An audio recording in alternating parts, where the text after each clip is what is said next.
Aloha! It's 365 Hawaii with Julie and Eric Zemelis, and today we're doing a highlights of 2021. If we were sitting here a year ago today and someone had told us in the next year we would see an ongoing pandemic, a tourism surge, Carmageddon, a volcanic eruption, a 40,000 acre wildfire, enough snow in Mauna Kea to play around in 2 feet of snow, because that was coupled with a blizzard and an historic windstorm here in Kona.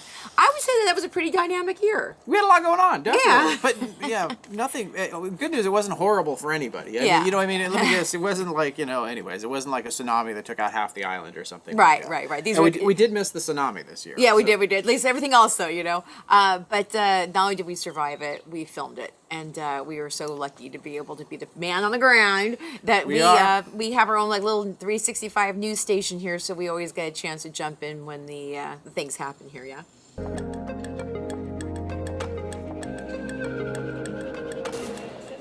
January and February, we started off, I guess, fairly calm, pretty normal. We had, we were still in the pandemic, so it was quiet around here. Mm-hmm. But we had some big waves that day, and I was able to go out and get some really good footage, so we'll definitely show you that. Funny story about that, I was down at End of the World, and we were filming with the drone and getting out these, when they hit the End of the World has a very vertical cliff, and when the waves hit it, it just shoots the water 50 feet up, and it's really spectacular. And so I was shooting with the drone, and the good thing about End of the World is that if you're back far enough, you're not going to get sucked into the ocean, but you could get wet. And so they had this, I've got this great shot, and I'm coming in on the wave, and you see this wave coming up, and it hits the water, and you see this guy, and he realizes that he was in the splash zone. He's running, and you see this wave, and it just kind of comes down and gets him wet. No danger, just kind of funny to look at. So that was kind of the funny part of that whole section. The other thing that we was able to do is I was also able to capture some drone footage of whales, which is pretty rare. And we were far, far away from them. It's not like we got over them or harassed them or anything else in there.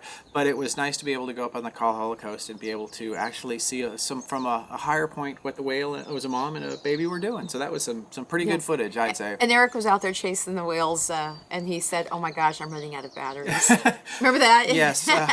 It was a little ways out, and I made it back with 2% on my battery, which is not a lot at the end of the day. So it was a good day, and I'm glad I still have my drone.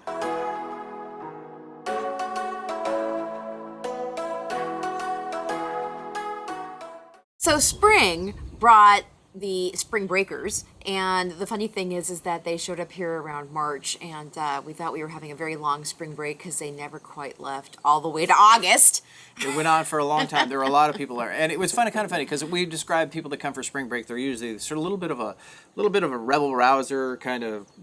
It has a youthful attitude, and that youthful attitude just stayed in Kona. And we were, how many was the percentage more? So the Hawaii Tourism Authority said that we were 20% over 2019 numbers, which was already an historic amount of people coming to the islands. Which then led to Carmageddon. And I don't know if you guys remember this, but we ran out of rental cars. What happened is the rental car companies decided that during the pandemic, there's no way they could support all these cars, so they shipped them off the island to be sold. So they had quite not many cars here. Yeah, and then all of a sudden, all those people came back after spring break and realized that nobody had a car. Yeah, and then the prices went to like $250 a day. People were scrambling for cars. I wrote a blog post on ride a bike instead. And Turo had a great surge of people on it. So, even now with the supply chain kind of still being kind of strange, it's not completely 100%, but I'll tell you guys, during March to August, trying to find a car was like trying to find a piece of gold. So, okay. And then also the interesting thing too about all those people being here was that our businesses got a chance to recover from the pandemic. They did. They had a lot of people coming. The downfall was that it was hard to, of course, and it's still happening now, is trying to find enough people to man those positions, right? Yeah. And even then it was even more difficult because people were still, just coming back. They weren't ready to come back. So it was an interesting time to go to restaurants and go out to the town and go about doing it. But I'll tell you guys, if you guys all know, because you were during lockdown too, I became a lot more appreciative of people who were serving me cocktails and serving me food, because we were on lockdown. Nobody was doing that. Yeah. And so being able to go to a restaurant and just be, out and see the ocean and see our friends, that was an amazing part of the first part of this year.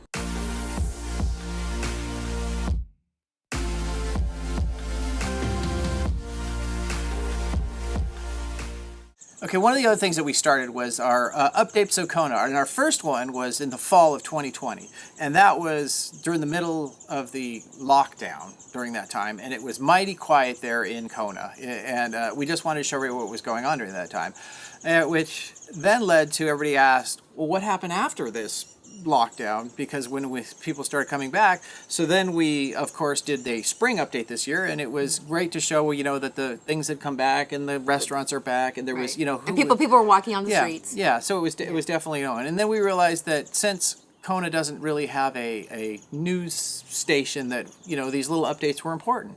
And so we are going to continue to do these on a regular basis quarterly. Right. And so we just did one in December, right? Yep, we just finished our winter. Right. And then we'll do another one come spring. And then hopefully we'll How coincidental that is. Do it for every and then also with that whole thing. If you guys have something you want us to cover in these spring, these updates, let us know. Drop them in the comments and we'll incorporate them as we go about planning this year out in terms of covering that. Yeah, and our goal is to kind of, show you some businesses that you might not have seen during that time downtown. Right. And there's a lot going on downtown. So, and a little bit's off the beaten path, so we don't mind going a little bit in the back roads and things to show you some good stuff. Right. And there's little side communities like, Kainaloo, Volcano, Hawi, anything that you guys think would be interesting to cover.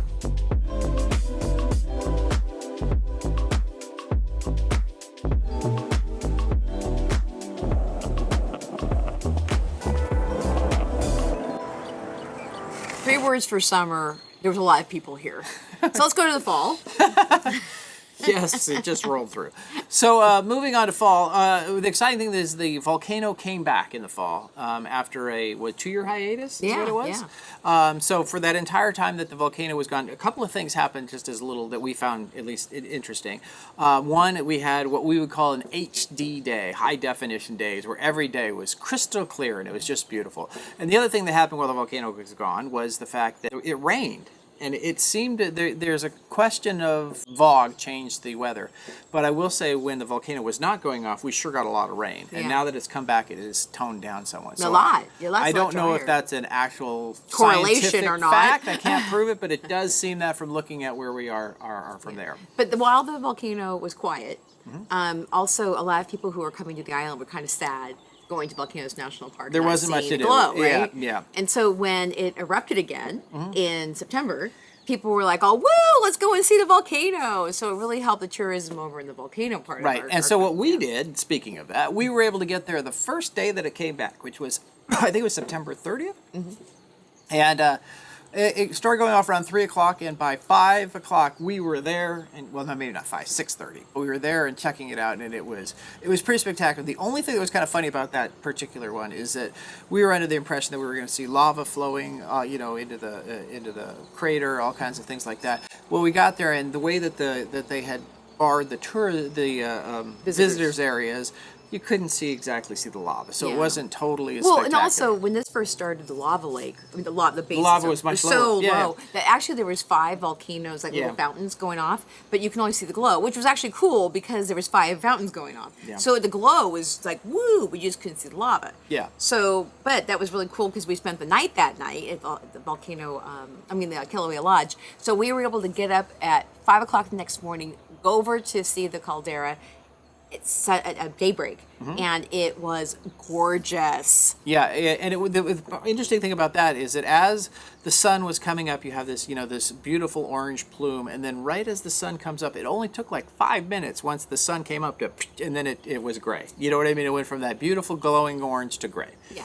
So, but I was happy we were there, and again, there weren't too many people there at 5 o'clock because it's always kind of a trek. A quiet time. Yes, or a quiet time to get there on top of that. Yeah. So then, moving on with that, then we were able to come back and do an update on the volcano later on. That was at the end of November. That was on Black Friday. Yes, and first let me say that everybody else went on Black Friday too. There were so many people at the park. But it was this time they have gotten the Volcanoes National Park had done a very good job of making a grand viewing area, and the lava had come up that you could get a really good view of it. Yeah. And that was just to see it coming out and forming in the lake. It was spectacular. Yeah, that Definitely. was like Mordor. And then also what was cool about that time frame too was the fact that with so many people in the park, it just had this level of excitement because it was so beautiful. And since then, it's actually quit erupting like at least 3 times. Yeah, it's right? been going. Last few weeks, it's been going off and on, and I think it's off right now. Yeah. No, it just came back on. No, Okay. it's. I don't know. I can't remember. I'm telling you, it's like every this. other day it goes. Yeah. And so our air quality goes like that too. Beautiful blue. Oh, kind of foggy. Beautiful blue. Yeah. So that's again how this island runs, doesn't it? Yeah. So that was November.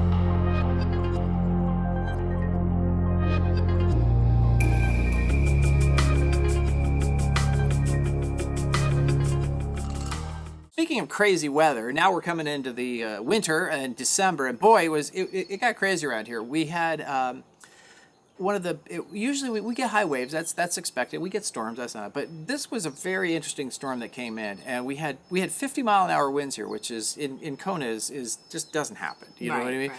And so Julie and I just happened to be near down by the pier when that happened, and just watching this. It wasn't the fact the wind is great, but it pushes the waves, and I think it was a king tide during that time also. So we had waves that were coming 2 and 3 feet over the pier, which usually has about a 5-foot. Is the way the water's usually 5 feet below it. So it was really spectacular to see this and watch this, be part of this crazy weather that was happening on there. And it's one of those things that was so interesting, you guys. We get like 60,000 views on that video. So if you haven't seen it, go and check it out because it was awesome. Yeah, definitely. And which then that same storm kind of led to something else, which was the snow. And it also snowed here quite a bit during that particular time. Oh, well, up in Mauna Kea. Yes, excuse me. All above 12,000 feet on top of Mauna Kea. Right. Yes. Well, get this, you guys, because the week before this, we were getting a blizzard warning. So across, national headlines, Hawaii is headed for a blizzard, right? And all of us down here in Kona were like, whatever, it's going to have some snow up in Mauna Kea. Who cares? And then that's when we kind of got smacked as an island, not realizing that just because there was a blizzard in Mauna Kea, it also meant that crazy windstorm down here for us. Yeah. So we did get up to the top of so it snowed and then it calmed down for a little while, and then we got up on again, it snowed a second time. We got up the day after, and it was just another one of those to see, 2 feet of snow and everything covered in white, and everybody, it was a beautiful sight. Yeah. And that's when we brought my son up there, and he took the trucks off of his skateboard and used that as a snowboard. And then I brought up a floaty toy of a ring and got a chance to go sailing down the side of the mountain in the snow. We popped the damn thing though. And then also we got to the top where the observatories were, and we got a chance to see all the people snowboarding and skiing down the side of the volcano. Right. That was pretty cool. And remember that Mauna Kea is, of course, a sacred mountain, and you need to be respectful.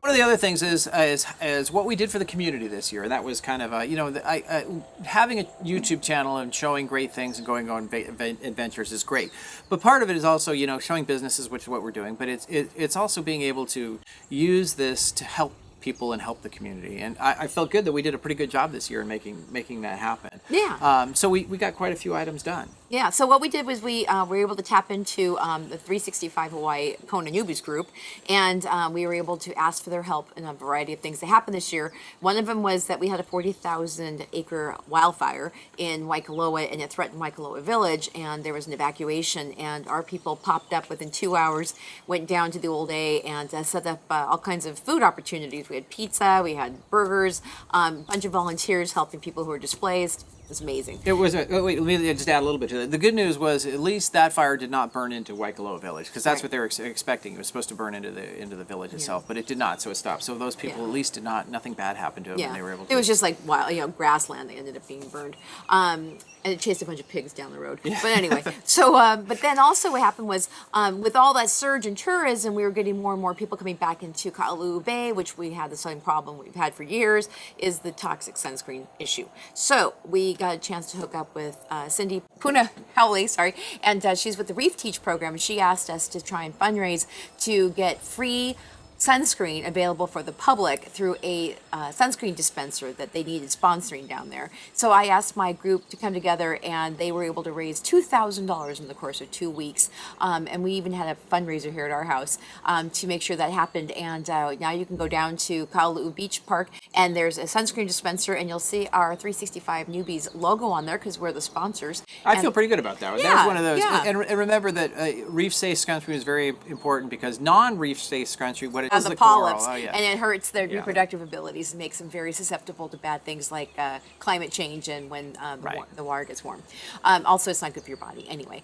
But we will continue to work on that issue as we continue with this channel because it's a very important one for keeping the ecological system in Hawaii Yep. pristine and pure. And then we also were able to. We have a woman that runs a nonprofit here called Project Hawaii, and it helps homeless children in Hawaii. And she was looking for help for Christmas, and we put a call out to our Kona Newbies group again, and they were able to raise $2,000 in one day to help fund 48 gift cards for teens. So they all were able to get $50 a piece on their way down to a local store, and then also there was families that needed to be adopted to help bring. Gifts for children in parts of the island that are a little less fortunate than some of us in West Hawaii, and so we were able to help those families. And then also we were able to help some of our local seniors. Because we started a new program. We helped one senior. We called the Kona Newbies because she was disabled and couldn't help with her landscaping, and they came out and they helped clear her yard. So we jumped in on that one, got a project manager on there who's in fact, our project manager, Marshall, found us through this YouTube channel. And he took it on, and we're going to try and help more people in 2022 with these kinds of projects because we certainly have some great volunteer hands of people who have moved to this island and want to give back to the island. Because people find us, then they join the group, and then they help the community. It's a good day. And also speaking of helping other people, one of the things that we do is we do provide opportunity for community, for people who are looking for a place to move to and buy a home here. We provide resources and guides, and also, like I said, we have knowledge, and also we have people that we know all over the island to help people in that endeavor. Yeah, and just to add to that, is it, some people say, well, we're not encouraging anybody to move the island, and if you are going to move this island, we want to make sure you're as well prepared as possible and understand all of the, what is required. You join our 365 Ohana, you can do that by going to Move to Hawaii 365, and we offer Zoom calls where we actually counsel people, because believe it or not, some people are not ready to move here, and some people, when we tell them what reality looks like, they don't move here. So this channel is not about moving here, it's telling you about the lifestyle. But if we're talking about small businesses, that's who funds this channel.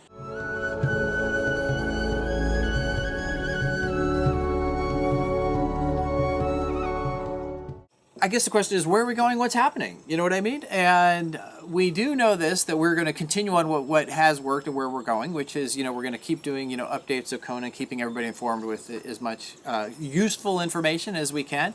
And our goal is also maybe to tackle some of the issues that are coming down so you guys get a firsthand look at it. I know the one that is coming is how tourism is going to change too, because that's a big one. So we're going to be doing a video on that one as well. But we also want you guys to give us more of your input. What do you want to see more of? Yeah, where do you want us to go? Yeah, we Right? What do you want us thought to that cover? maybe we were going to go and interview a bunch of chefs, and then the pandemic has kind of done this. But we did keep up on trying to interview different business owners. Yep. We've gone to different farmers markets. We've given opportunities to people who wanted to say something on the camera. Yep. So we did that through our live sunsets, right? And hopefully we'll do a little bit more of the live sunsets, maybe bring some up here on YouTube. Yeah. And so that way, again, we're giving you guys kind of more of the flavor of the 365, what Hawaii is like.